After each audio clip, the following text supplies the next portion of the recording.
Hi, this is Steve Rowe from Rowe Productions, Mortification and One Rowe Vision, here to answer the question of the week this week.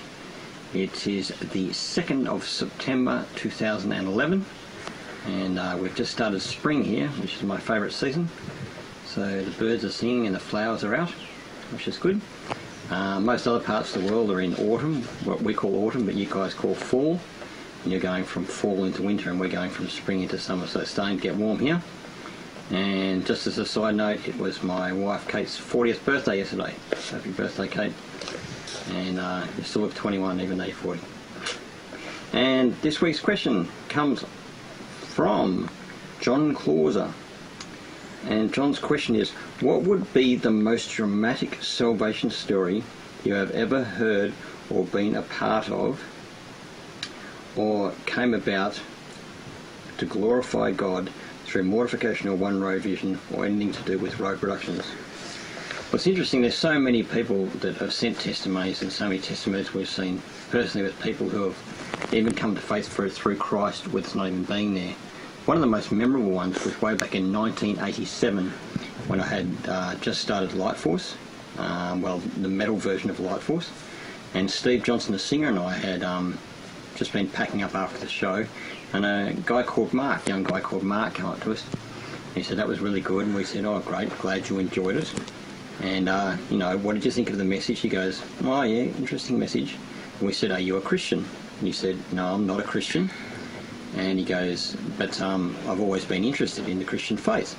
And so we said to Mark, we said, would you like us to lead you in a prayer to faith in Jesus? And he said yes. So I thought, oh, this was fantastic.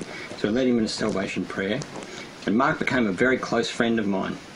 And Mark had one of those upbringings in life which was pretty sad and pretty tragic. Some of the most traumatic stories I've ever heard were those that came from the early part of his life and also through his teenage life. In his late teens, when he got saved at the Light Force concert, he was living with his mother. His mother had separated from his father, who'd been abusive to the whole family, and his mother was pretty lost in a lot of ways with alcoholism and things, but she'd inherited a large sum of money from her husband, and Mark had access to that. And because of Mark's situation, he wasn't working, so in the mornings Mark would get up and he would go down to the shops and buy some lunch every day and buy himself a record. This was how I got to know the early Nuclear Blast releases back in the late 80s. A lot of the punk stuff that Nuclear Blast was releasing, right through to bands like Master and Impulse Manslaughter, all those early Nuclear Blast releases. That's how I became aware of what such a happening label that they were. It just so happened that I was working reasonably nearby to his house, so each lunchtime I would take my lunch over to Mark's place, and most of the time I would meet him on the way back from the stock store, where he'd buy his lunch and also buy himself a record pretty much every day, 5 days a week. And we'd go back and we'd sit in his room and we'd listen to all these fantastic 12-inch vinyl releases from 87, 88, 89, that period. We became very, very good friends. And I saw Mark getting involved in the church and also getting involved and interested in Christian metal and what Light Force was doing. And Mark came along to, I think it was the very first Light Force concert that we played at Bell Street Rock, which was the only metal venue here for the big metal bands in 1987. And we won a concert there from winning the Battle of the Bands.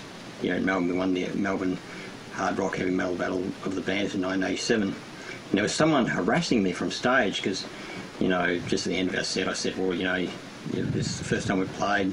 You might realise from the lyrics that we're a Christian band. If anyone is interested in talking about what we believe in, come and talk to me. Anyway, so some big guy was hassling me out and,